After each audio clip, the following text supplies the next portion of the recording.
Hello, everybody, and welcome to Drydock episode 32. I am still in the original Chez Drac as, well, let's just say solicitors probably deserve to burn. And we'll leave it at that as far as my house move goes. Which means also I am still subject to squirrelified internet cabling.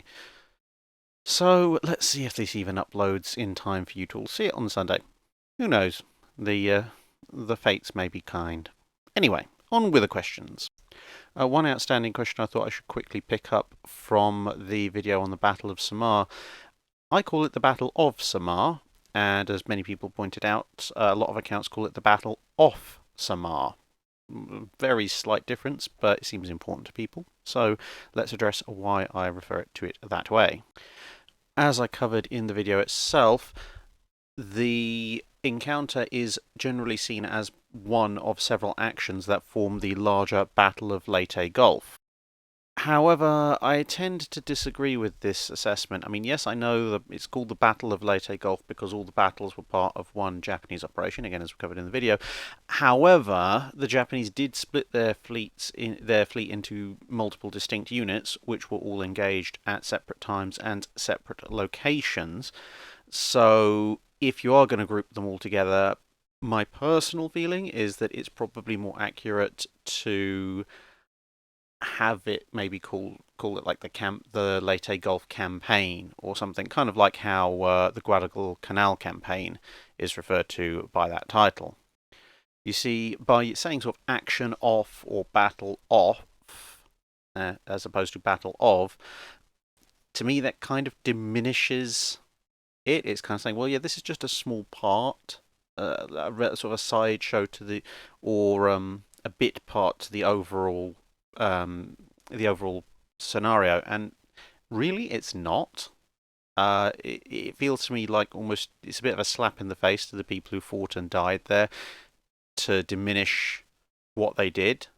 Because let's face it, Third Fleet wasn't coming to help them, and the rest of Seventh Fleet was too far south. So it's very tenuous to suggest that this is all part of one grand action by either side. I mean, apart from anything, obviously the Japanese weren't really talking to each other that much, so for coordination, it was more a case of, well, synchronize your watches and off you go and hope a few days later everything matches up. But anyway, so yeah, I personally refer to it as the Battle of Samar because I feel that it's an action that is an engagement that is important enough to merit its own distinction as a battle. So that's just my personal opinion, and well, it's my YouTube channel, so that's how I'll present it. Ultimately, some naval historians do seem to share this view and refer to it as the Battle of Samar. Granted, it's not necessarily the mainstream, but then again, well, I say it's just the way I think it. So take it or leave it. If you prefer to call it the Battle off Samar or the action off Samar or whatever, ultimately doesn't make that much difference. We all know what we're talking about, and at the end of the day, it's more about just making sure that the action is given the importance that it deserves. Hellstrike asks, how was gunnery practiced between 1800 and 1945? Were there any differences, and if so, were there any doctrinal changes, or was it just guns getting better? Well, as you might guess, naval gunnery and its evolution is one of the subjects that I have listed down for a special video at some point, somewhere on its own little list of videos. But to cover it in brief, yeah, it did change. It wasn't just a case of guns getting better. Obviously, you have the change from muzzle loaders to breech loaders, which is one thing. The change from human handling of the guns to first assisted and then fully hydraulic or electrical ways of moving the guns around. And the most important bit, to be honest, is how the range is determined. And the fact of whether or not you're even really aiming. Right back in 1800, it was more a case of, well, point gun at enemy, light fuse and retire. Sights were known on some ships, but that was about as far as it went, sort of a big iron sight or something like that. as guns got more powerful and the range got further, it became less and less the job of the individual gun crew and more the job of designated spotters to estimate range, call out elevations, that kind of thing. Plus, obviously, as gun manufacture became more and more homogeneous, as well as the carriages of the guns, it was possible to give orders to entire gun decks and gun batteries rather than previously, where you've sort of got handmade guns or vaguely mass produced but not precisely the same guns, and again sort of wooden carriages and stuff. Yeah, you couldn't really say everybody elevate your gun to X degrees and such like, because the effects would be radically different for each gun.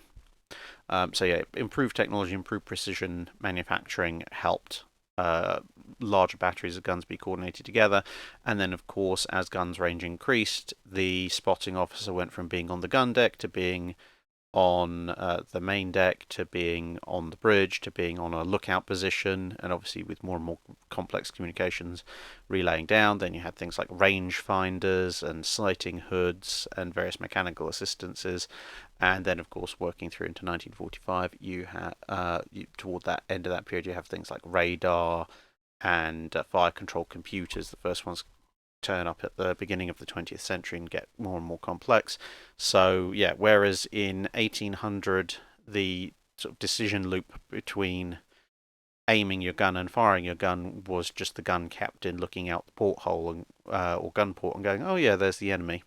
By the time you're in 1945, you as a gun turret crewman will probably never see what you're shooting at because the enemy's probably too far away for you to see visually. The person who's spotting it is somebody in a completely different part of the ship, probably basing most of their information off of radar by the end of 1945 with optical systems as a backup. That information is being transmitted to a fire control computer. The calculations are being made. Officers are checking those, transmitting those remotely, and then on the inside of your turret, you'll just be told, right, turn your gun to X elevation, Y orientation, and stand by. And during the Dreadnought era, even the ability to fire the guns was taken out of the hands of the turret crew, and they could be fired by a master gunnery officer elsewhere in the ship as well. So that's a very potted history of naval gunnery. But yeah, it is going to be a much longer video later on at some point this year. George War Crimes asks, did US gunnery improve after the Great War? Presumably in relation to the fact that US gunnery, when they came over as 6th Battle Squadron during World War I, was not the best. Well, the answer to this is both yes and no. So, US gunnery did improve during the Great War once 6th Battle Squadron got to Scapa Flow and was inducted into the Grand Fleet's methods of gunnery practice. Their accuracy improved fairly quickly over a few months to the point that, generally speaking, they were held to be a useful component of the Grand Fleet, which definitely wasn't the case when they first showed up, at least as far as gunnery accuracy went. And of course, as various battleships rotated back and forth between 6th Battle Squadron and the US East Coast, they took those lessons back with them. So US gunnery practice did evolve quite considerably in the latter part of World War I and into the early part of the 1920s, partly as a result of technological advancement and partly as a result of the influence of the 6th Battle Squadron's stay with the Grand Fleet. So, yes, it improved. It then kind of went away again, partly because of, unsurprising as it might sound, budget cuts by Congress, but also the fact that the US Navy, by and large, went back to gunnery practice in lovely, warm, summer, calm Pacific waters, where obviously people then get out of practice with the whole idea of gunnery at speed, gunnery in rough sea conditions, gunnery in adverse weather, etc. But as the fleet problems became larger and more complex through the 1920s and into the 1930s, various officers on US Navy ships began to address those issues by holding gunnery exercises during the fleet problems. And obviously, when your ship's charging around trying to conduct an exercise, you have very little control over the weather, the sea conditions, and or really if you're the gunnery captain, the speed of the ship, which brought their gunnery back up to relatively good levels. Of course, things always varied on a ship-by-ship basis, so in the early part of World War II, and obviously war is a great teacher and tends to thin the crowd out a little bit for the people who don't really practice their gunnery that much. But yeah, at the beginning of World War II, as with most navies, to be honest, right at the start, the US Navy's gunnery proved to be a little bit of a mixed bag. A number of ships were very good, very accurate, and some other ships might as well have saved themselves the ammunition. But obviously, as time went on, as I said, sort of war has this wonderful thinning effect on less competent gunnery crews, and obviously, as radar and more advanced fire control systems came in, it also became a more and more idiot-proof way of working. Although there is, that said, there is still a great deal of skill and expertise involved in getting a shell from a ship travelling at speed in various directions and sea states to hit a target that is several miles away, usually over 10, at least at the start of an engagement. So yeah, brief summary of US gunnery. It did improve, went down a bit, came back again. Not really uncommon across most navies at the period. Roper SF asks, well, again, fairly long question, but mainly about the period between Trafalgar and World War One and how navies adapted to the demands of becoming the navies of imperial powers rather than the navies of just whatever country, insert country here. Again, probably a good video for a long special, and again, a brief answer period, really, for now. So, yeah, they did change. I mean, the navies of the late 1700s and early 1800s, although they did have a colonial role, very definitely, this is what a lot of frigates were used for and some of the smaller ships of the line, they were metamorphosing into very dedicated battle fleets during basically what amounted to the Napoleonic Wars and various extensions and prequels thereof. And that's what kind of saw the loss of the fourth rate mainly disappearing from naval lineups, because the fourth rate made an excellent overseas colonial flagship for the nascent empires of Europe, but didn't really have much of a use in full-on wartime conditions. Well, at least right up until the US Navy showed up with its super frigates and showed that actually fourth rates could have a purpose, or at least they could force other navies to build them to counter a small navy that built a few fourth rates. But anyway, but once the big battles were over, obviously the core powers did keep large battle fleets, but whereas before you would tend to see sort of your frigates and your ships of the line, and then you've got small brigs and sloops and stuff doing general commerce duties. During the imperial period, navies tended to sort of slim down a bit to form a core battle fleet, or in the case of the Royal Navy and one or two other powers, fleets, and the number of frigates and what would eventually become cruisers, corvettes, gunboats, this kind of small stuff that is very useful for oppressing small, less technologically advanced countries, not necessarily so useful at full-on fleet combat, tended to become more and more common and made up more and more of the tonnage of an imperial era navy. There were still various conflicts. I mean, you had the Crimean War, which lacked many naval battles, largely on the basis of the fact the Russians looked at the two largest battle fleets in the world combined coming at them and just went nope and refused to come out and play. Somewhat understandably. They showed somewhat less restraint when it came to beating up on the Ottoman Empire, which they did several times. Obviously, you've got the war between Austria-Hungary and nascent Italy, resulting in things like the Battle of Lissa. There were a few engagements between various Royal Navy detachments and other forces at various points, shore bombardments, small fleet battle engagements, things like that.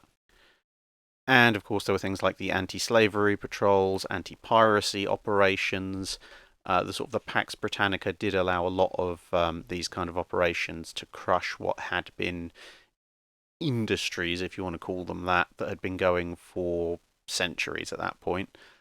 And obviously, the other thing that you mentioned is that the resources that navies needed to guard and supply routes they needed to secure for their own survival changed dramatically. So in the Napoleonic Wars, the Royal Navy engaged and either sank or captured most of the Danish fleet at the Battle of Copenhagen, effectively just to secure the supplies of mast timber, rope, and other such materials useful for constructing and maintaining sails and rigging and masts for their sailing ships, obviously.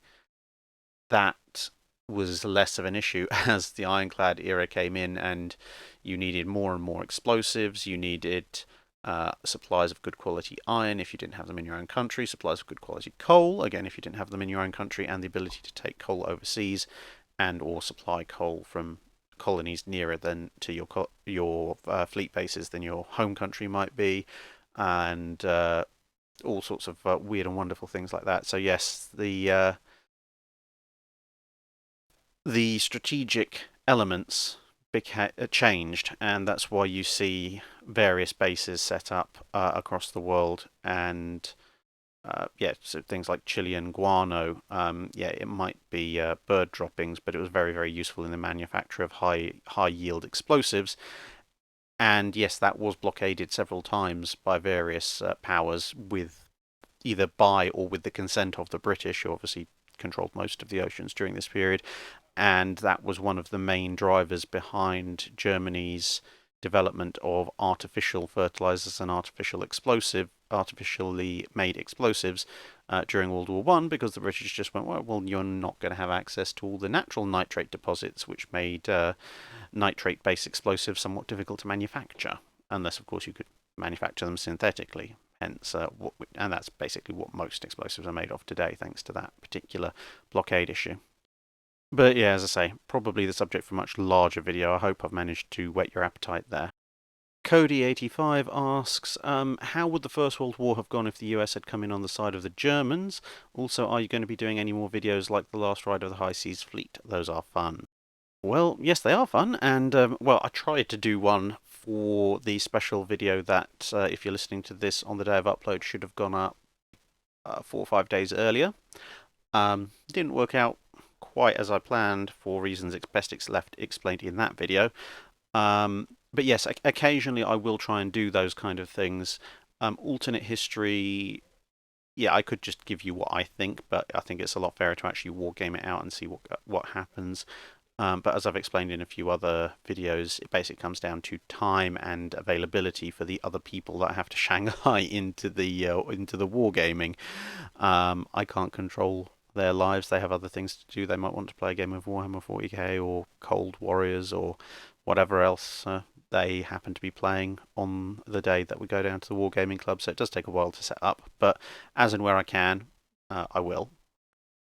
As for the US coming in on the side of the Germans, it basically depends on when.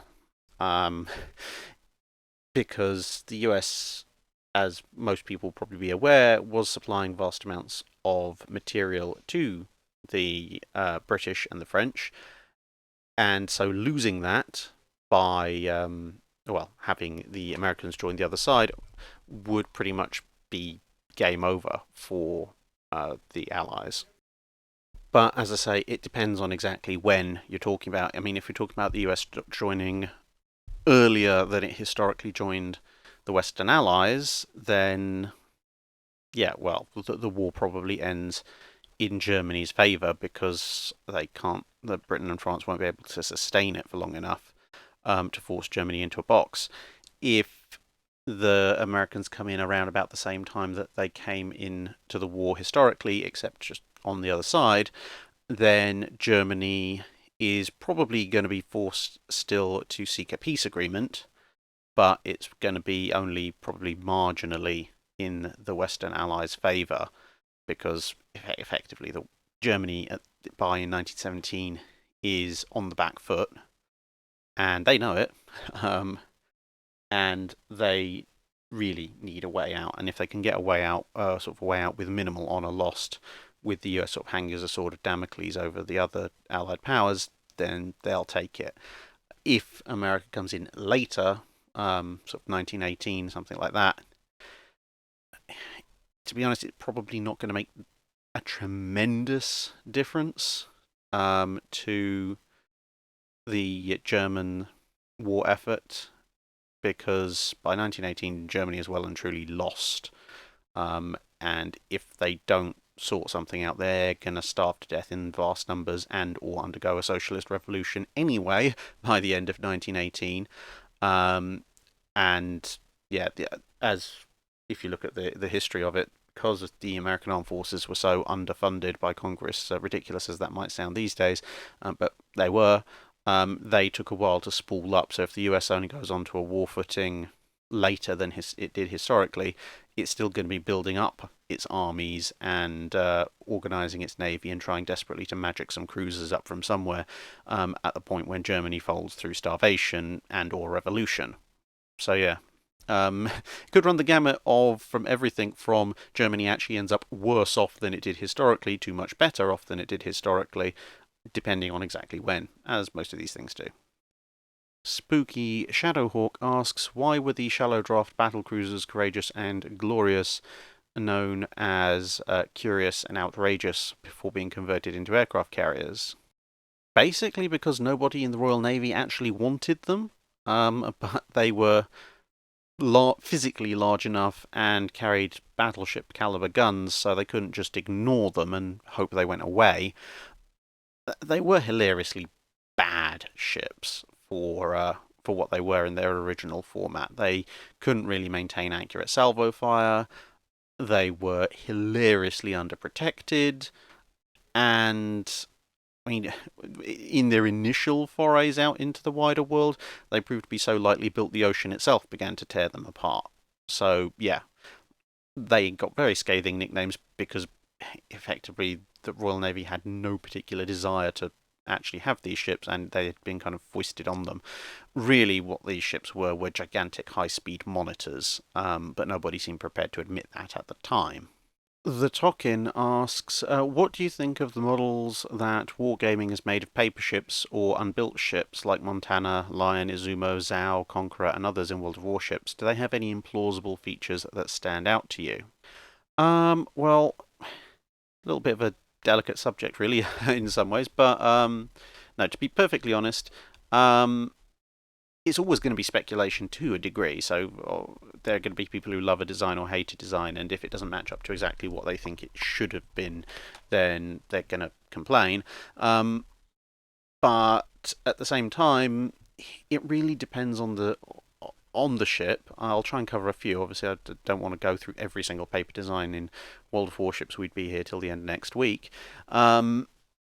But you seem to be naming a lot of the higher tier stuff. So one of the main things that irritates me about some of the paper ships, and actually even some of the real ships, is the lack of torpedoes, where torpedoes were actually historically installed, those particularly on battleships.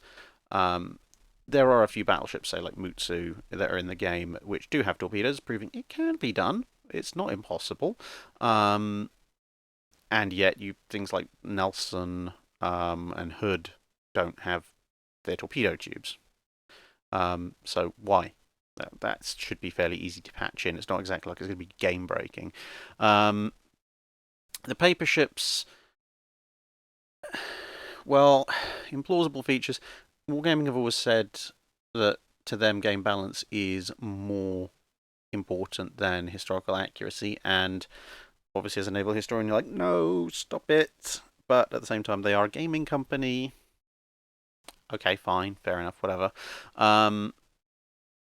But yeah, particular offenders, shall we say, that from my perspective would be things such as the relocation of the apparent citadel on Montana and Iowa. They moved it down to avoid hits. Obviously, quite how you define a citadel is another matter entirely, but the fact that they had a citadel that was vaguely based on historical plans and then they decided to arbitrarily move it was a bit irritating. Things like Conqueror actually annoys me greatly because Conqueror is a modernized version of a discarded design from the Washington era. And I just look at it and go, really? Why? If you were that determined to have a paper design and a paper refit design even for the British Tier 10, there are so many other options you could have gone for. I mean, obviously the one that constantly goes around is the semi-automatic firing Lion class, which would have been. I can understand why they possibly didn't go for that. That would be little bit hilariously broken, I think, at some points. Um, but yeah, if you're taking Washington, what they call the old Washington cherry tree designs, the British had a battleship and a battlecruiser design that they actually wanted to build from those, the G3 and the N3. So why take a discarded one from much earlier? It makes very little sense to me in that respect. Um, I was thinking myself that they might have brought out an N3, which would have been quite amusing. But they didn't. Oh well. Others, while we're on the subject, might as well round out a couple more minutes. The Grosser Kurfürst at the German Tier 10. It's it's an H41-ish, but why the triple turrets? The Germans did not do triple turrets for their capital ships. It is ridiculous. That is completely and utterly made up. Basically, I think the main reason they did that is because they set themselves a criteria way, way back of they didn't want to have any guns larger than the 18.1 inches on Yamato, and with the H-class designs, at least as far as we know about them, that basically meant you're stuck at the 16.5-inch guns. So, well, great, because the next step up would have been 19, and then that would have been bigger than Yamato, and can't possibly have that, obviously. But yeah, I mean, ultimately, at the end of the day, it's not a naval historical battles simulator. It is a game, and a little bit of an arcadey game, but hey, it's fun to play. Um, maybe again, I know I keep saying this in this particular episode of the Drydock, but maybe this is again a subject for its own video, or maybe have a Discord hangout and rant and rave and whatever about them. John Pfit asks, did any nation seriously consider anything other than steel, for example ceramics or concrete, as armour for an ocean-going warship? There were various studies to see exactly how much concrete would be needed if you could use that. That was thought of a few times. And of course, then you had the famous Pikecrete iceberg carrier, the HMS Habakkuk design, which, yeah, well, ice and sawdust at that point. As far as ceramics go, not really. I mean, I would have loved to see the kiln to fire a battleship-sized ceramic hull. That would have been quite amusing. Maybe they could paint it with fancy Chinese blue porcelain glaze pictures and stuff. During the ironclad period, there were also experiments with sort of compound armours with thin iron layers or wood layers, and then rubber. People thought rubber might work as an armour.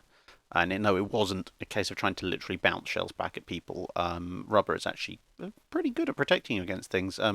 High velocity shells turned out to be not one of them, unfortunately.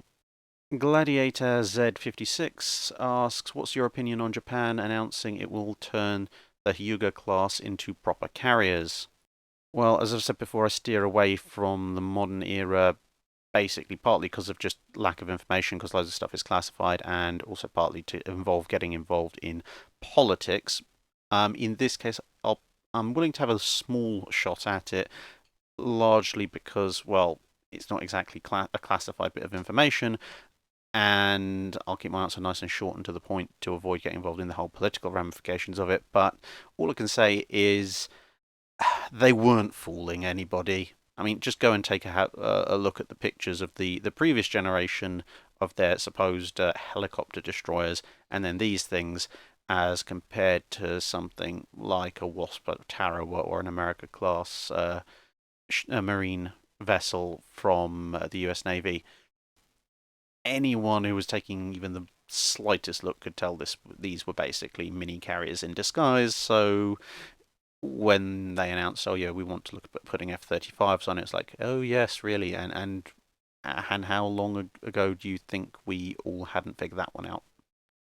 Judge Dredd asks, can you cover modern coastal defences and if they were viable at all in actual combat?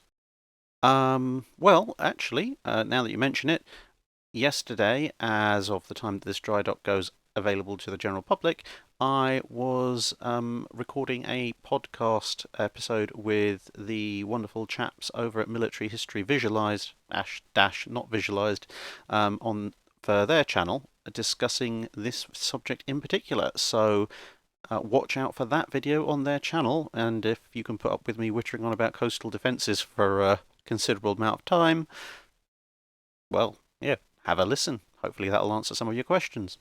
Antonio Rodriguez asks, what's the correct procedure for abandoning a sinking ship? Who can give the order? What are priorities? Or do you just run for your life?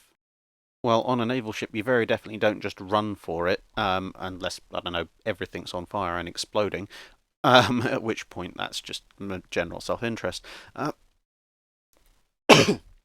Sorry, anyway. No, but more seriously, who can give the order? It is going to be the most senior, at that point, hopefully surviving ranking officer. So hopefully that will be the captain. But in the situation where the ship is sinking badly enough for the order to abandon ship to be given, that's not necessarily a given. It may be the first officer, the second officer. It may be, as was the case in a few ships in World War One and World War Two, that they might be around, but they might be trapped at one end of the ship and the middle of the ship being on fire, and you're trapped at the other end, at which point it may well be the senior surviving officer in your section. As long as they plausibly believe that everybody else higher up the command chain is dead. So yeah, they're all the ones who give the order. The priorities vary navy by navy. On something like the Kriegsmarine, there might be orders given to set scuttling charges or open valves to allow seawater in, if that's possible. Again, obviously, ship being on fire, full of water, explosions and death everywhere may not necessarily be something that can actually be done. The main priorities, once the order to abandon ship are given, are to make sure that everybody can get off as quickly and safely as possible. Again, ships have lifeboats.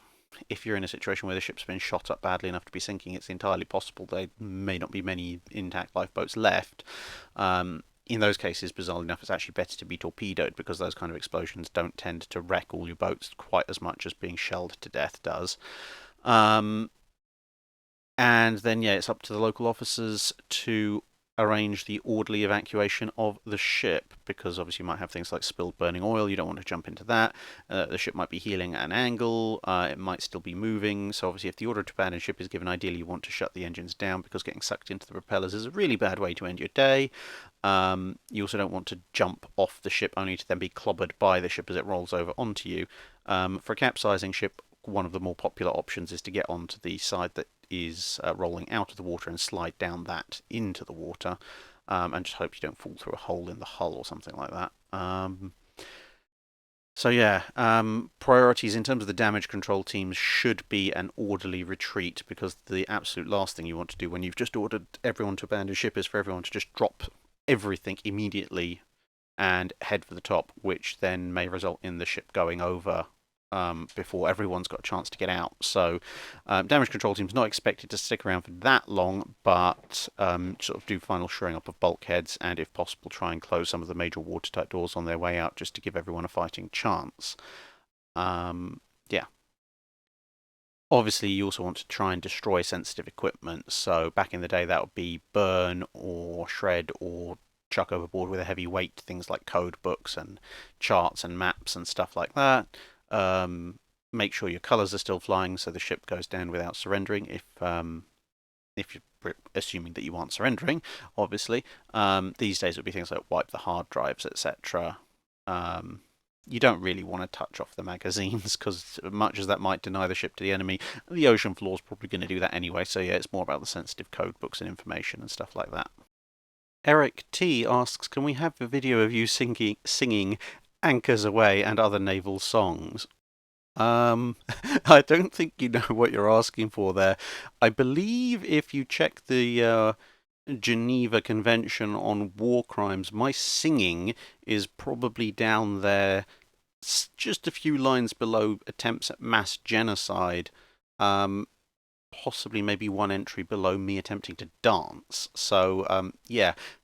A video of me singing, I suppose if I really want to lose all the subscribers, but I'd rather not. um, unless someone can find me some auto tune and I can just become all digital. That's probably about the only way you'll ever get me to sing live. Either that or if I'm incredibly tired or inebriated. But I try not to record at those points. If you're extra specially good, we could get the Mine to sing, or we could have bedtime stories with the Sea Mine of Channel Dash fame. That's probably more likely and on the cards than me singing, I can tell you that much. Mark Morgan, aka the Kosher Ham, asks, he says, well, you describe how Congress was pretty much the foe of the US Navy for most of the early part of the 20th century, but what are your thoughts on if Congress tried to feed the Navy to be a serious opposition to the Royal Navy, and what might have been the results if the USA had seriously tried to challenge the British Empire for rule of the seas before World War One? Now that's quite the interesting counterfactual, actually. As well, up until about, well, as we covered with actually with the USS Olympia video, for a good period after the American Civil War, Congress just sort of sat on their monitors and let them rust, and then somehow assumed this would still provide any kind of deterrent whatsoever. Um, After several decades, and then they went on a building spree. Eventually, so assuming, I don't know, let's say 1890-ish, just as the pre-dreadnought type design is being ironed out, Congress suddenly decides to flood the US Navy with money. Um, Initially, it's probably going to go very similar to the German naval challenge during the dreadnought era. US yards are not quite able to build at the same speed as British yards, so the British yards can produce more ships for the Royal Navy quicker. And at the time, the British Empire still has an awful lot of money to throw around, so it can afford to get into a naval arms race of this sort. However, obviously, as time goes on, if this is going to be a multi-decade race, you go through sort of late 1890s into the early 1900s, then things start to get a little bit more interesting. Both sides of that naval arms race are going to have some problems. Obviously, for the US Navy, they've got the fact they have to split their battle fleet into two, Pacific and Atlantic. And during most of this period, the Panama Canal is not going to be available, so that's probably going to become a priority for them fairly quickly. And at the same time, although the British don't have to worry about defending two sides of the UK coast with two different fleets, they do have multiple overseas operational theatres with various colonial possessions to defend, which in and of themselves obviously dilute the strength. So you might see something a lot earlier, similar to what happened during the dreadnought race with the Germans, where the main UK battle fleet pulls back to European waters to sort of stand off against the Americans over the Atlantic, whilst the overseas colony areas are protected more by second-class ships and cruisers. Then you've also got the issue that US shipyards will inevitably get faster as they get more practiced, and America has a very large industry and it has a fair amount of money itself. So unlike, and also it's more like Britain and less like Germany, they don't have to fund a colossal army because, well, they've got Canada to the north and Mexico to the south. It's not exactly like they've got something like France and Russia with massive modern militaries. Well, Russia's debatably modern, but anyway, sitting on their borders. So they can afford to pour more money proportionally into their navy, similar to what the UK can do. Weirdly enough, this is actually probably going to avoid World War One breaking out for the reason that, and obviously this is just factual. That's the way things were back in that time. Um, so I don't particularly make any apologies for it because I wasn't around. It just is what it is. America was still viewed as a little bit of sort of a young upstart by a lot of European countries at the time. So if America is suddenly going full bore on we want to be the supreme naval power, you will probably see Britain go abandon the two power standard over to the sort of 60% bigger than rival, which obviously they did historically with Germany. But then you'll probably see an accelerated version of the rest of the stuff that Britain got up to in an attempt to counter Germany, which is looking for allies. So a large American fleet is a direct threat to Japan, so you'll probably get the Anglo-Japanese naval alliance kicking off earlier, but also a large imperial American fleet that is coming off the back of presumably an even more crushing trouncing of the Spanish Navy in the Spanish-American War, is a direct threat to the various overseas empires of the various European powers, which means they probably will start putting aside their differences and entering into a number of alliances with Britain in an attempt to collectively overwhelm or at least contain the American naval build-up, which will probably work because the sort of turn of the 20th century, I say America's industry is very big, they have a lot of money, they're not as big and they don't have as much money as the combined major imperial European powers, and they're a little bit protective over their imperial possessions. When the dreadnought comes in, obviously the whole thing resets and then it just gets really crazy. That's really too far down the line to speculate in a dry dock question response. But yeah, hopefully that provides a little bit of a background to at least the way I see things probably going. So we haven't had any Discord questions yet, mainly because we had to do that whole episode full of Discord questions because of net problems. But we'll throw in a few Discord questions at the end to make sure they don't feel left out either. So Life Beyond Living asks, what would a 27-knot battle line equivalent to the Iowa look like, and how would Hood versus a modernised Amagi turn out?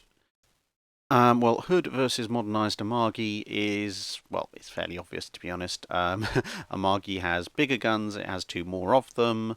Okay, fair enough, its armour is not up to all that much, but if you're going to put a modernised Amagi with those firepower advantages up against Hood as it was in 1940-41, yeah, much as I like the Hood, I can't see the Hood coming out on top of that particular engagement in any realistic scenario outside of if somehow with its much older fire control, unupgraded fire control systems, it manages to get the first few hits in, then Amagi could be in trouble with its, shall we say, somewhat subpar armor protection. But outside of that relatively unlikely scenario, that's going to the Japanese ship quite comfortably. What would the 27-knot battle line equivalent to the Iowa look like? It would look like the Montana. Turret Welder asks, out of all the navies in World War II, which had the best and the worst anti-aircraft firepower? In general, the two main sides on the Pacific War, America and Japan.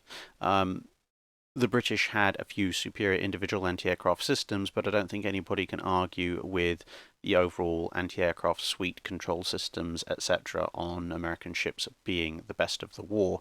I mean, there's a reason why the British tried their best to get their hands on some of the American anti-aircraft fire control systems towards the end of the war.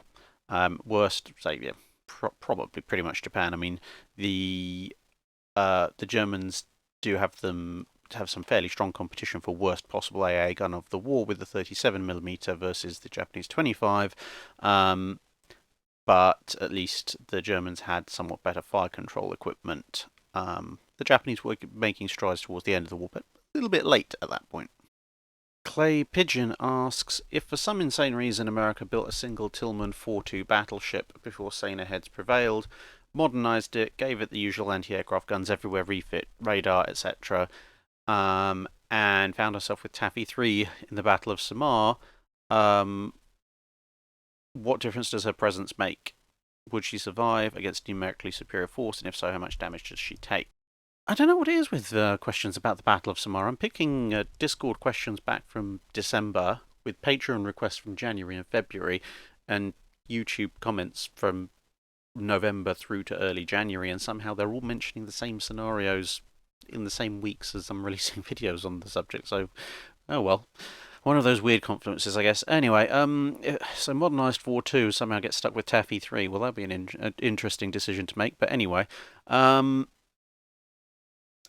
firepower, modernisation, good. Slight problem being, for all their massive size and armament, the 4-2s were not the world's best protected battleships. Now, you might be thinking, what the heck are you on about, Drac? Tillman 4-2 is a 16-inch maximum belt thickness. Yes, it is. And a King George V has a 15-inch belt, and it's less than half the size. A 16-inch belt is a very respectable, very effective belt on most battleships, but for something that's going to be, well, with all those refits, probably pushing the better part of 90,000 tons displacement, and going up against the Yamato, maybe not so much, considering that the Tillman 4 base design had a 19-inch belt. I mean, if it chose to fight, it could. I mean, yeah, with that kind of protection, it's probably going to be immune to Kongo and Haruna, and Nagato is going to have problems, but Yamato will be able to engage it, and Yamato's belt is, of course, considerably more sloped, and Yamato has newer guns, so Yamato will be better protected against the 4-2 than the 4-2 will be against Yamato. Again, quantity is a quality all of its own. 15 guns would be quite the amusing little bit of firepower there. I suspect if it tried to stand and fight, it would go down as one hell of a heroic's last stand, but last stand it probably would be. Because although Kongo, Haruna, and probably Nagato are going to find trouble hurting its main belt, if it's pretty much the only ship with weapons that aren't torpedoes capable of hurting the Japanese battle line, and that means the Japanese battle line, who will probably realise that this is the biggest ship on the block, are just going to fire everything they possibly have at it, and probably so with the heavy cruisers and all the long lances, etc. I mean, it would make a glorious sight with this massive ship probably engaging multiple targets and probably sinking quite a few with independently firing turrets. And yeah, it'll probably save most of Taffy 3, barring the ones that decide to join in. Like, well, Johnston is probably going to get involved somehow. But yeah, it's probably going to be death by 1,000 cuts, with the Yamato taking some fairly big body blows to it. But yeah, it'll probably get sunk, but it's gonna take down more than its tonnage. I'll put it that way. Now, if you'd said to take the Tillman 4 base design and put that one in, yeah, you probably just got 30 seconds of my patented evil laugh. And finally, we're leading up to probably what in the next couple of Drydocks will probably become known as the Roman Navy 27 Special, because this chap has a lot of questions to ask. I will try to answer his first batch of questions, but in a fairly quick-fire way, so I'm just going to keep the graphic up here. So, will the Royal Navy reuse the name Hood for one of its new submarines? Maybe. They seem to have been put off a little bit of that name for somewhat obvious reasons. Can you do a special or series of specials on the 19th century South American naval wars? Well, they're on the list of specials. I mean, the list of special videos is only about a year long compared to the 5 years of normal 5-minute guides. Similarly, can you cover Qing China battleships? They are on the list somewhere. Athenian Navy versus Spartan Navy during the later stages of the Peloponnesian War. Well, that would be a bit of a fun one. I must admit, I would actually have to do a fair bit of reading up on that, but I can give it a go. How did German World War II anti-submarine warfare compare to the Royal Navy's own anti-submarine warfare? Well, better than the Japanese, but then again, actually performing anti-submarine warfare in large part would be better than the Japanese for a start. I mean, obviously, that's not to say the Japanese didn't do anti-sub warfare. They did manage to kill some US Navy subs, but yeah. Anyway, um, German anti-sub warfare, not quite as good as the Royal Navies. They were a little bit better on the pickup with hydrophones, a little bit slower on the pickup with sonar. Obviously, they had a little bit less reason to do so. But yeah, the Germans were competent at anti-submarine warfare, but the number of German ships that were damaged or sunk by Royal Navy sub torpedoes um, shows that nobody's perfect, not by a long way. Baron Dew asks, how many planes would it take for the Japanese to sink one US carrier protected by a task force in 1945? Carrier launched, non-kamikaze. Well, I mean, technically speaking, a lot. I mean, it depends obviously a lot on pilot quality, which by 1945 the Japanese were somewhat lacking in. But then again, we almost have our answer as well in maybe one. You look at the USS Franklin, it fought off a bunch of attacks, but the attack that nearly sent it to the bottom wasn't part of a mass strike. And yes, the Franklin was protected by a task force. It was literally just, well, one formerly carrier-based aircraft just showed up out of the clouds, dropped a couple of bombs straight through the flight deck into the hangar deck, and bang, there goes a lot of aviation fuel and explosives, and Franklin becomes the most heavily damaged US Navy carrier to make it back to port in history. So yeah, anything between one and all of them, that's not really very helpful, is it? But that outlier of the Franklin, albeit that it did make it home, there's not really a lot more that you could have done to it, apart from maybe have a torpedo bomber come along with it to put so you maybe two aircraft and gets a torpedo into its side once it's healed over from all the damage and the burning. But yeah, it's down to sheer luck, to be honest. I wouldn't want to hazard a guess, unfortunately. And I think that's quite enough for today. Thank you very much for listening.